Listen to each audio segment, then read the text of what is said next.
Linguagem direta e narrativa no tempo presente, Ana Carolina. José Altino aproxima o leitor dos acontecimentos e evidencia uma das ideias centrais do livro. Na Amazônia, o passado permanece em atividade, como se não houvesse passado. E ao longo de 378 páginas, surgem personagens reais, garimpeiros, migrantes, empresários, agentes públicos e população tradicional, compondo um retrato complexo e pouco idealizado na região.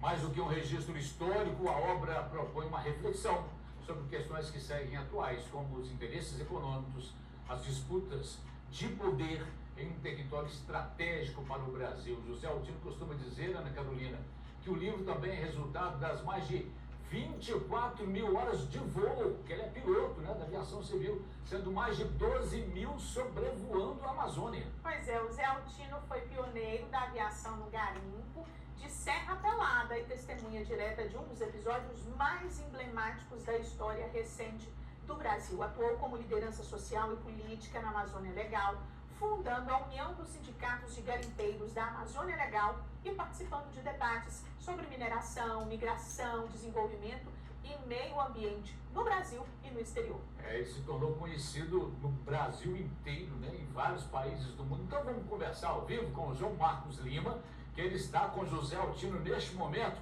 João Marcos, bom dia. Bom dia, João. Bom dia, Carlos. Bom dia, Ana. Bom dia para todos que nos acompanham no Inter1. Está aqui ao meu lado José Altino, jornalista, escritor e aviador civil. Seja muito bem-vindo. Vou pedir para o senhor, como tradição, ler um pequeno trecho, um trecho que você considere especial sobre o livro. O mais especial é, primeiro, agradecer a NTV essa oportunidade de estar falando aí para Valadares e para o Vale do Rio Doce. O livro é um livro de relatos sobre uma vida inteira de quase 40 anos vividas na Amazônia. E vale a pena explicar o título, Os Bunda Doidas. Isso é um apelido que os índios Yanomami, que tantas coisas teriam a observar na nossa vida, no nosso uso, as armas, os aviões, também transporte, remédios. Eles ao ver um garimpeiro transando por acaso, com a bunda pulando, colocou apelido em todos, os Bunda Doidas. Porque a forma de transar dos índios Yanomami é diferente, é muito silenciosa, apenas com a penetração, esperando o espasmo vaginal provocar um orgasmo. E quando eles viram, de repente, o garimpeiro fazendo isso, nos apelidou todos de Bunda Doida. O principal e mais importante do livro, que é um relato, não é um romance nem nada, não me contaram, eu vi. Então, é isso que consta aqui. Tem a passagem do Peixe Chaves lá na Amazônia, tem muitas coisas que eu vi e presenciei. Uma das primeiras perguntas que eu gostaria de fazer é sobre a decisão. O porquê de reunir todas essas crônicas, esses relatos em um livro agora? Esse livro foi escrito, engraçado, em 1998. Você tocou num ponto até importante. É porque ele ficou guardado, publiquei até outros 2 livros de crônicas antes dele, e ele ficou guardado esperando o momento oportuno. Porque, lamentavelmente, com os governos que se passaram, essas pessoas que hoje eu relato por elas, estão deixando de existir. Então, você hoje tem um espírito conservacionista da Amazônia que não sabe conservar o quê e por quê, né? Em detrimento das pessoas que lá vivem, moram e que amam aquele lugar. Gente que não depende absolutamente de nenhum vício de necessidade do governo. É sobre eles que eu escrevo. Por isso eu aguardei o momento político certo para fazê-lo. E como você descreveria a Amazônia no período que estes textos foram escritos? A Amazônia é o único lugar no planeta, que a informação de um cientista mal informado, a opinião de um idiota, a opinião de um imbecil, publicada, muda a vida de todo mundo. É o único lugar no planeta que possa acontecer isso. E é um lugar que muitas verdades diferentes da realidade. Não chove porque tem Amazônia. Tem Amazônia porque chove. É o contrário. Porque na Amazônia nós não temos serras no sentido norte-sul. Então nada impede a passagem dos ventos constantes que ela tem, de 18 nós aproximadamente, intensidade, de entrar com as nuvens do Atlântico quente. que é que provoca aquela chuva que provocou. A Amazônia é um pouco mais velha que Jesus Cristo. Inclusive, ela era uma sabana geral. E nós tínhamos lá aborígenes, que não são os índios atuais. Esses atuais vieram da América do Norte. Então, essas verdades têm que ser buscadas pelos brasileiros. Conservar? Sim, vamos conservar. O quê? É muito importante. A bem da humanidade. E muita gente diz assim, tem que parar a fronteira agrícola, não pode chegar na Amazônia. Eu tenho um remédio mais simples para isso. É só começar a desobedecer a Jesus Cristo e parar de procriar. Que aí, diminuindo as populações da Terra, não vão precisar de tantos alimentos, tantas tratativas de cuidados para o ser humano. Então, nós temos que eleger nossas prioridades e fazer a coisa assim, com instrução e cultura, sobre o que fazer e como fazer.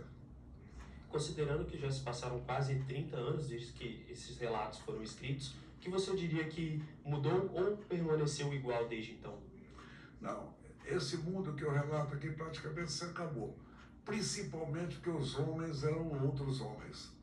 Quer dizer, você perdeu lá, hoje, na Amazônia, aqueles homens que construíram aquilo que está lá. Hoje são herdeiros, herdeiros e herdeiros. E quando se trata de herdeiros, a coisa fica mais facilitada, né? E a Amazônia ainda tem um defeito grave, ela não presta atenção em política, ela não discute política, ela não quer nem saber de político. Então, essa ignorância da política é que prejudica, porque não dando valor à política, que rege o mundo lá em cima, eles ignorando a política, permite que aconteça até quando o bom se ausenta, assume o vagabundo. O livro busca confrontar as visões idealizadas sobre a Amazônia. Isso é intencional e por quê?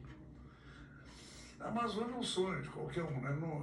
Eu desconheço quem chega da Amazônia, se levar a alma, não volta nunca mais, com certeza.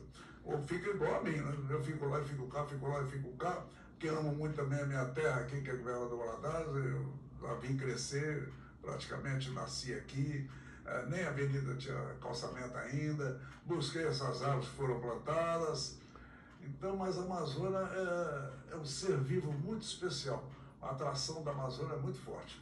É muito forte. Tanto assim que eu estive em Altamira agora, eu cheguei na semana passada, e curiosamente, semana passada, atrás anteontem, curiosamente encontrei muita gente de Valadares lá em Altamira, lá na Amazônia. Encontrei muita gente de Valadares lá em São Félix do Xingu.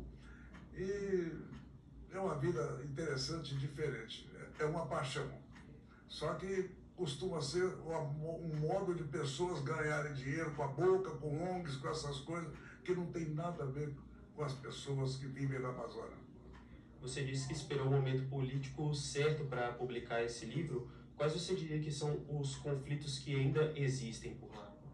Não, os conflitos que existem é uma política inteiramente errada. Hoje se procura preservar paus, animais não se sabe.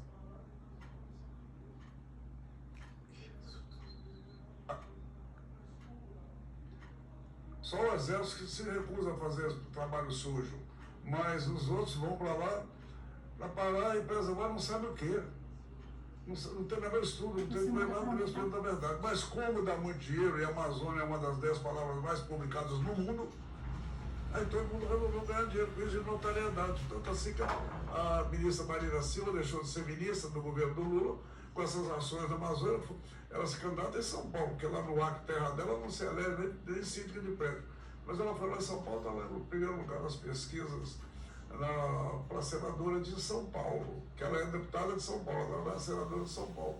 Porque existe uma imagem falsa de um desserviço prestado às pessoas que vivem na Amazônia e que são nacionais como qualquer outro, com os direitos nacionais como qualquer paulista, qualquer mineiro, e em detrimento a eles ela faz uma propaganda dessa, um absurdo desse, de perseguir as pessoas. Em vez de mandar escola, banco de escola, ensinamento, como é que se preserva, como é que faz, como é que cuida, manda pau de polícia. Aí dá esse problema que está acontecendo na Amazônia hoje em dia. Para finalizar, o que o leitor pode absorver desse livro? Vai aprender como é que o brasileiro é bom, de trabalho é bom, perseverante e não é dependente de estado nenhum.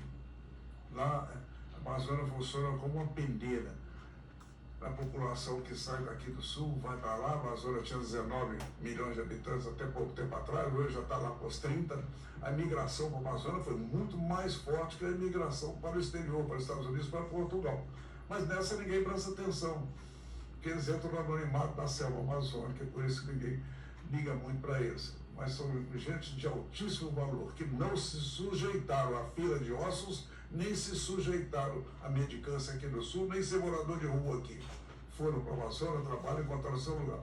Lamentavelmente, hoje estão perseguindo até assentados do INCRA de mais de 40, 50 anos. Está assistindo hoje, ontem, lá em São Pedro do Xingu, o pessoal da Segurança Nacional tirando lá os colunos assentados pelo INCRA há 40, 50 anos atrás, colocando o cabelo na estrada. Quer dizer, esses absurdos, e disso que está contando essas vidas que o livro trata. É isso aí. Ok, muito obrigado, José. Foi um prazer conversar sobre o seu livro. Mostra a capa dele mais uma vez, por favor. Vamos lá, é os Bumbadeiras. Eu Tá, espero então. que não pense que seja algo parecido com pornografia, não é não. É uma notoriedade encontrada nos anuários. Claro, entendido, José. Muito obrigado. Carlos, Ana, volto com vocês. Valeu, João Marcos, muito obrigado. Tá aí José Altino. Obrigada, Encantado João. demais de ler esse livro, tá? Parece ser Vamos muito. lá. Ana, a gente vai voltar a falar sobre a entrevista